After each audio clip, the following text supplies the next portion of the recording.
Hello, I'm Brynn Hamer, I'm Hailey Bellows. I'm Amber Novotny.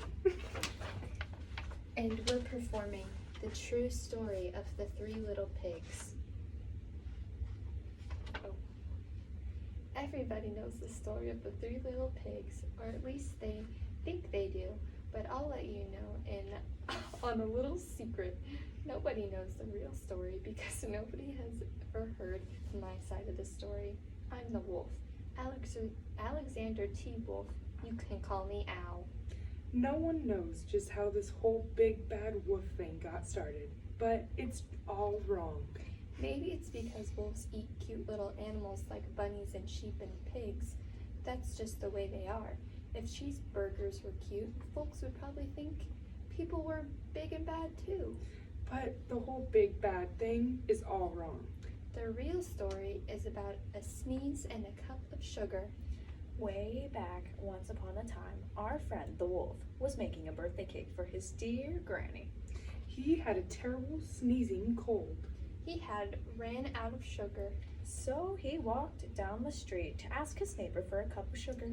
Now this neighbor was a pig. And he wasn't too bright either.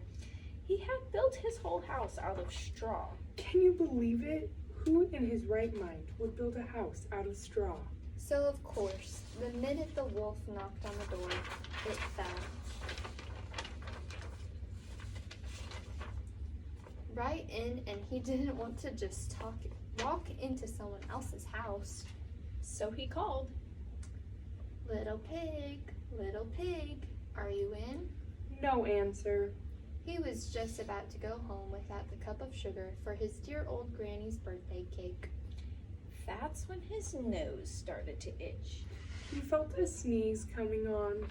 Well, he huffed and he snuffed, and he sneezed a great sneeze.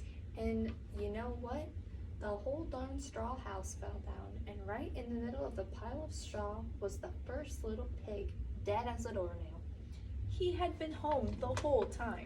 It seemed like a shame to leave a perfectly good ham dinner lying there in the straw, so the wolf ate it up.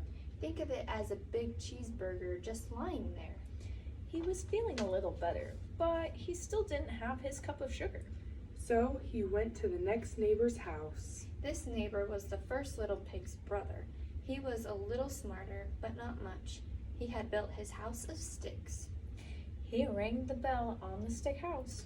Nobody answered. He called, Mr. Pig, are you in? He yelled back, "Go away, wolf, you can't come in. I'm shaving the hairs on my chinny chin chin."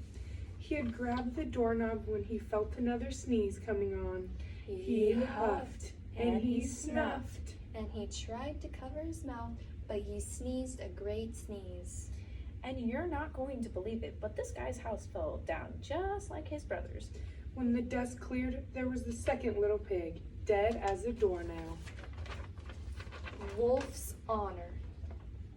Now you know food will spoil if you leave it out in the open. So the wolf did the only thing that there was to do. He had dinner again. Think of it as a second helping. He was getting awfully full, but his cold was feeling a little better. And he still didn't have that cup of sugar for his dear old granny's birthday cake. So the wolf went to the next house. This guy was the first and second little pig's brother. He must have been the brains of the family. He built his house of bricks. The wolf knocked on the brick house. No answer. Mr. Pig, are you in? And you know what the rude little porker answered? Get out of here, wolf. Don't bother me again. Talk about impolite. He probably had a whole sack full of sugar. And he wouldn't give the wolf even one little cup for his dear, sweet old granny's birthday cake. What a pig. The wolf was just about to go home and maybe make a nice birthday card instead of a cake when he felt his cold coming on. He huffed and he snuffed and he sneezed once again. Then the third little pig yelled, "And your old granny can sit on a pin."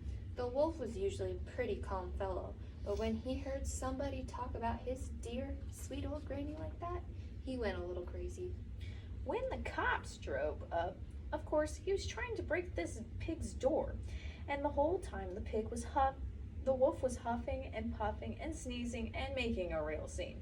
The rest, as they say, is history. The news reporters found out about the 2 pigs he had for dinner. They figured a sick guy going to borrow a cup of sugar didn't sound very exciting. So they jazzed up the story with all that huff and puff and blow your house down stuff. And they made him the big bad wolf. That's it. The real story. I was framed. But maybe Maybe you you could could loan him a cup of sugar. And scene.